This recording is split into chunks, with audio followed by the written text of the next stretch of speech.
Hello everyone. So today we are continuing the class which we have started. This will be your lecture number 3. Okay. The unit number 10. Haloalkane and Haloarenes. And we are discussing in detail. So the class will be like it is taking more number of classes to complete this haloalkane and haloarenes. Okay. So this lecture series is based on your 12th standard chemistry. Okay. 12th standard chemistry, and which is based on NCERT, correct? It will help you for your upcoming examination, board examination, which will be held on February month. So I will give you all the notes. You can write it over here. The notes, you will get the concept. Okay. So apart from these notes and this concept, if you are having any extra doubt, or maybe you need to clear more concepts, you can comment on the comment section. Okay, I will provide you, correct? So today's topics, it will be nature of CX bond. Okay, so nature of CX bond, here we know that this is carbon, okay, which will have 4 valency, and here we have halogen. Okay, X, it is halogen. Halogen can be anything, maybe your fluorine or chlorine or bromine or iodine. Okay, so it can be anything. So now you just tell me, just we are going to study this nature of CX bond.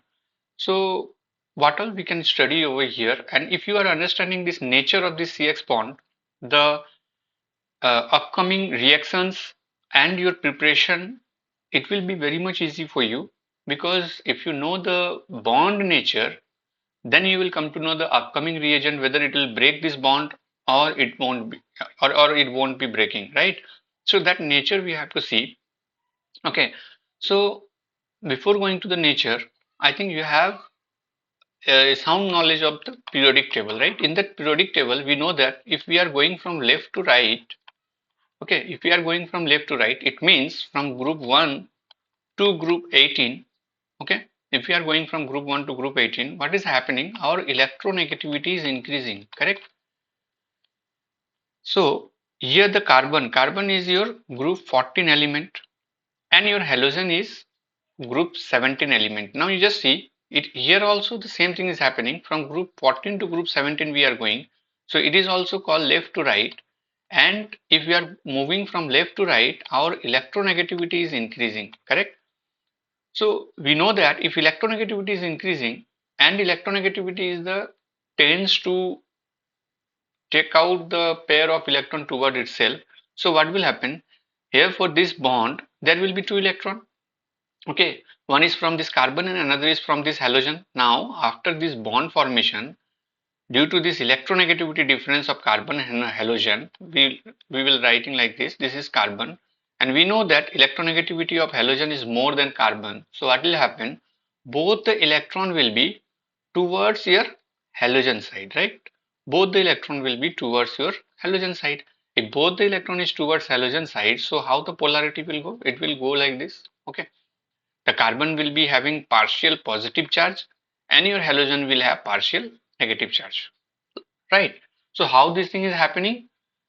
Okay, how this thing is happening? So we have to go back to our periodic table, and in this periodic table we have to see from group 14 to 17 what is happening. Our electronegativity is increasing. So if electronegativity is increasing, so obviously this halogen will have more electronegativity than this carbon, and if so, what we have to do? The bonded pair of electron will be towards more to the halogen side. Okay, so this type of partial positive and negative charge will be generated, and then we call it, this carbon and halogen bond is polar, correct? This carbon and halogen bond is polar. So now just write it down, because in your academic exam you have to write it down something. So this is the understanding part. I know you have understood now. Still, if you are facing any doubt, you just let me know through the comment section. I will try to clarify that. Okay, so now just write it down. Okay, it is also required for your academic purpose. It is like CX. Okay, CX is nothing but carbon halogen bond. Okay, carbon halogen bond is polarized. Okay, polarized as there is electronegativity difference. Okay, this electronegativity difference we already cover up here. Okay, why this electronegativity difference is happening? Due to this left to right. Okay, the moving up, if we are moving from left to right, the electronegativity is increasing, so the halogen is having more electronegativity than carbon. Okay, so due to this electronegativity difference between your carbon, okay, carbon and halogen. Okay, and we know that the more electronegative halogen, okay, the more electronegative halogen will have partial negative, okay, partial negative charge, and the less electronegative, here it will be carbon, okay, will have partial positive charge. Correct? That only we have done over here. See, the carbon, it is less electronegative, right? The less electronegative carbon will have partial positive charge. See, this is the less electronegative element. Here also you can see this is the less electronegative element. So what we have? Partial positive charge. Here you say the more electronegative halogen, okay, the more electronegative halogen will have partial negative charge. See, the more electronegative halogen is having partial negative charge over the halogen. Correct? So that only we are writing over here. So first we have to understand and then we have to write this. Now, one more thing I want to give you, for it is not for your academic purpose. Suppose you are uh, like preparing for your JEE Main or maybe JEE Advanced or for NEET. So how the question may arise? They may ask you, okay, they may ask you what is the bond nature of this sigma which is in between carbon and halogen. You know, right? This is sigma bond. So let us discuss that part also. This is, suppose, okay, I'm not writing any atom, so we know that this will be sp3 sp3 sp3, so here it will be carbon and it is halogen, correct? Now they will ask you what is the bond nature. Okay, what is the bond nature? Okay, we know that it is polar, but still they will ask you what is that bond. It is sigma, and this sigma is formed due to the overlapping of, okay, which orbit, like which all orbital it has overlapped, so this bond formed. Okay, just let me draw the molecular structure for this particular molecule. So for carbon, we know that it is sp3. Okay, carbon, we know that it is sp3. Okay, here halogen is not having any hybridization. Okay, this is unhybridized. This is not having any hybridization. So how the bond is formed and what will be the nature of this sigma bond? Let me draw. This is sp3. This one is also sp3. This one is also sp3. Correct? Or what I'll do, I'll just try to draw straight one sp3. So this will be your sp3. This is your second sp3. This is your third sp3, and one sp3 is will be on the back side. Okay, just I'm drawing with different color. This will be in the back side. Okay, it means these three are front side above the board, and this is back side inside the board. Okay, like your samosa, if you are seeing through front, your samosa, it will have three corner, but at least if you clearly see how the samosa is standing, so you will see samosa this three corner, right, like this. But with this it can't stand. Just rotate it a little bit, how it will look like. Here one, here one, here one. Okay, it will be like this, and then back side one point will be there. Okay, through this it is standing. So that's why I'm just talking. This 1 2 3 is this one. 1 2 and 3, and this blue color is backside. This one is backside. Okay. So now what is happening? So this is your, suppose we are like these are all hydrogen. Okay. So what will happen? Here we will put hydrogen. Here we will put hydrogen. This is molecular structure. Okay. You should know to draw. You should know the, okay, you should know to draw all the molecular structure. It is required very much. If you know, then you will understand that what is the type of sigma bond is present over here and what is the overlapping it is taking place. Okay, between the orbital. So now here it will be like your unhybridized any halogen. Okay, halogen, suppose if fluorine also you are taking, it will be like uh, if halogen's outermost electronic configuration, it will be NH2 NP5. So let me draw this NP5, 1 2 3 4 and 5. So here this part is making bond. Okay, this part is making bond because only one electron is there in this p. So this p orbital will be like this. Okay, this is not hybridized, this is unhybridized p orbital. Okay, this is from halogen and this is from carbon. So now you just see this is a sigma bond, correct? This one is a sigma bond, and we know that this sigma bond is due to your sp3 of carbon overlapping with p of halogen. So now this is the bond nature. Okay, if any question they are asking what is the bond nature of this, it will be like, we know that it is a polar due to this electronegativity difference, but still in your competition they may ask which type of bond is this, sigma, pi or delta. You answer sigma. Then if they'll ask that if it is sigma, then what is the type of overlapping it's taking place. So it is not sp3 or sp3s, it will be sp3 and p orbit, correct? Now suppose they are asking what is the bond nature of this. Here also we know that it is sigma bond.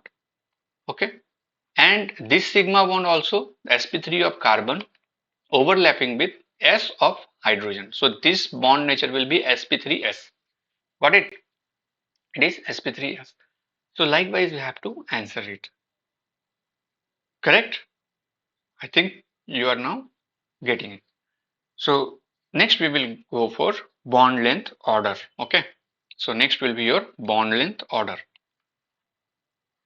Bond length order. Okay. So in this bond length order, okay, so what is the bond length order? Just we'll see. It will be like CS3. I'll explain you how this thing is happening. Then it will be your CS3 chlorine. Then it will be your CS3 bromine. Then it will be your CS3 iodine. Okay, so why this thing is happening? So see, we know that what is the size of fluorine? If we will ask you to just arrange it based on the size of halogen. Okay, so size of halogen, how it will be? Fluorine is the least size. Okay, then chlorine, then bromine, then iodine.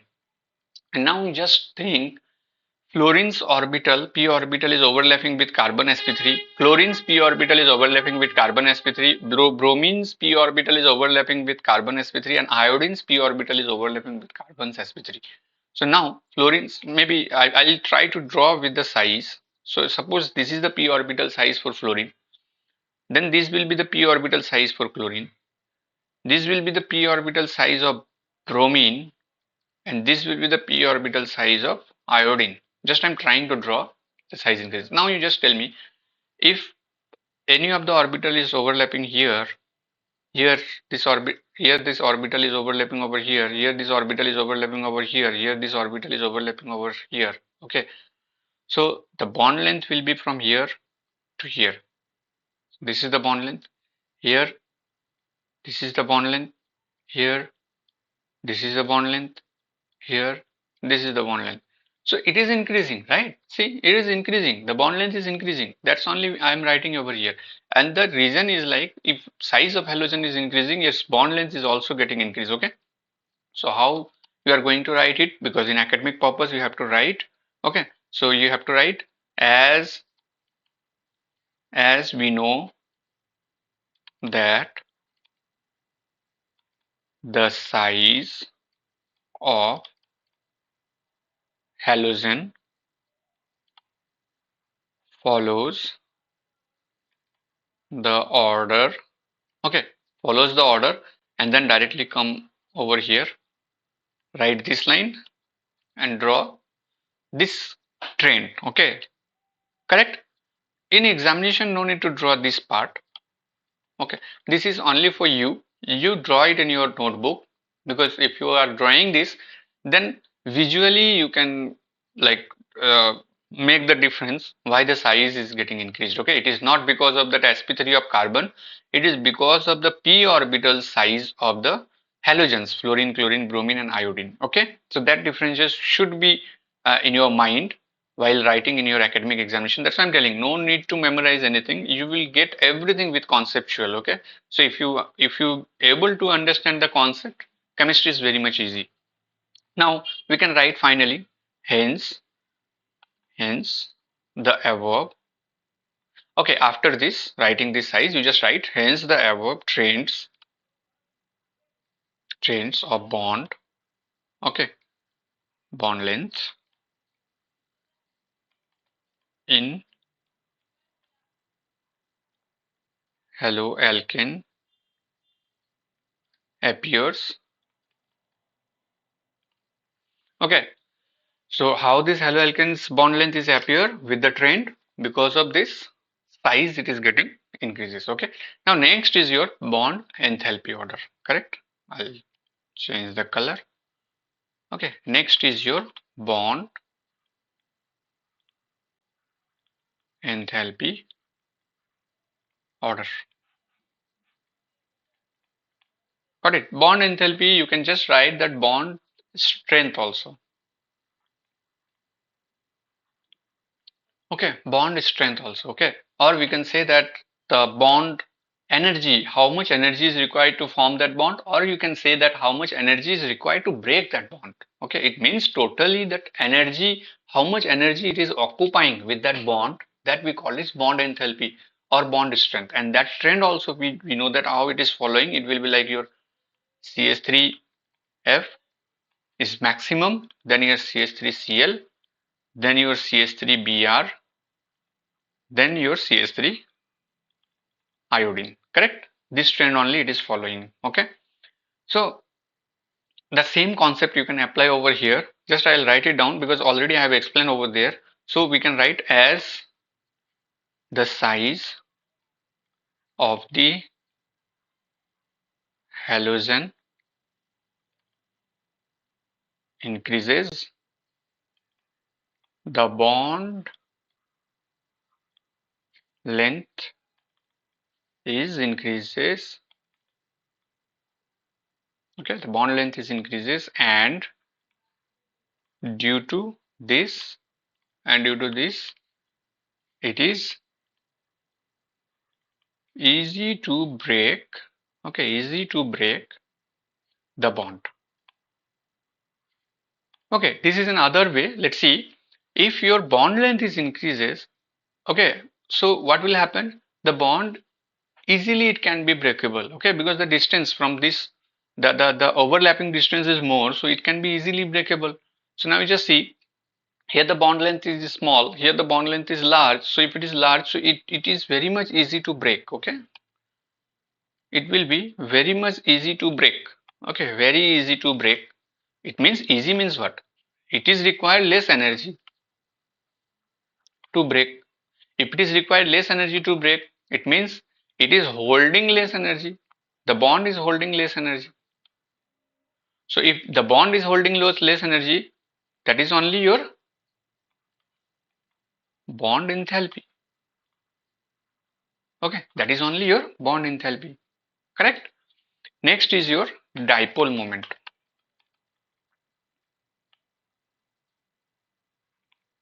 Okay, dipole moment trends. This will follow slightly different, that you see CH3Cl, then your CH3 fluorine, then CH3Br, then CH3 iodine. Correct? So why this trend is following? See, only these places it is shifting. Remaining is based on your electronegativity. Okay, remaining is based on your electronegativity. correct? But only these places the shifting is happening. That is due to the size. Due to the size. And what is that? Due to the size of fluorine. We know that it is too small to hold a upcoming electron. If any new electron is coming, what will happen? Here in this fluorine, repulsion will start. Okay. To minimize this repulsion, it won't pull electron. Okay. Pulling electron, it won't pull. Okay. It won't pull electron. Okay. So in comparison to fluorine, this chlorine size is quite bigger. Okay, how it is bigger? Because number of shell is getting increased. Okay, here the shell is 2, means we can say that L shell, M shell, N shell. Okay, like that it is increasing. So number of shell is increasing, the size will be more and more bigger side. Okay, so if it is bigger, so what will happen? Here the electron holding capacity will be more in comparison to fluorine. Why? Because here that much repulsion it won't have. But again, if you are going to bromine, the size is too high and there the electronegativity difference will be less. Okay, so the polarity will be less. Here again with the iodine, the polarity will be less. But in these two cases, fluorine is having too small, okay, to hold, because outermost 7 electron are there, 1 2 3 4 5 6 7. Now one more electron, where it will occupy, the repulsion will start, right? Electronic repulsion it will start, because electrons are in negative charge, and if the new electron is coming, it has to be holding in this particular shell only. So it is very difficult for fluorine. But for chlorine, the size is like this. Now you see 1 2 3 4 5 6 7. See, place is there to occupy the, to give space for the new electron, right? So here that much repulsion won't be there. So only for this chlorine and fluorine that shifting will happen, but for remaining it will be as it is following with the electronegativity differences. Okay, so how you are going to write for your academic purpose? So I'll give you, just write it down. It will be fluorine. Okay, fluorine is having smaller size and due to this the electronic repulsion, okay, electronic repulsion is more in the outermost valence shell, and due to this due to this repulsion, the polarity is decreases slightly, okay, in comparison to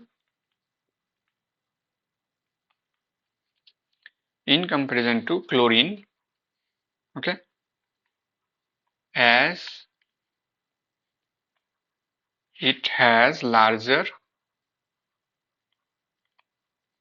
size to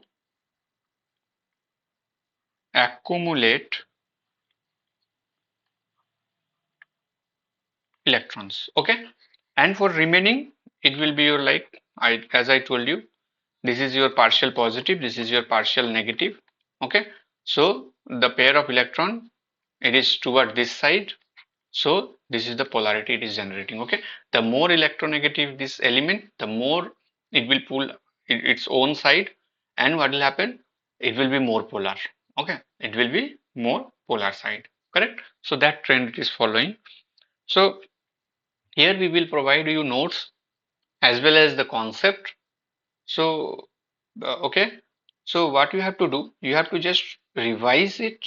But still, if you are finding any type of doubts, or any, if you need any type of clarification, so you can contact me through this comment. Okay, so I will reply you, definitely I will reply you with your all type of query and conceptual problem. I will answer all your conceptual problem. Okay, so please do contact, and thank you for watching.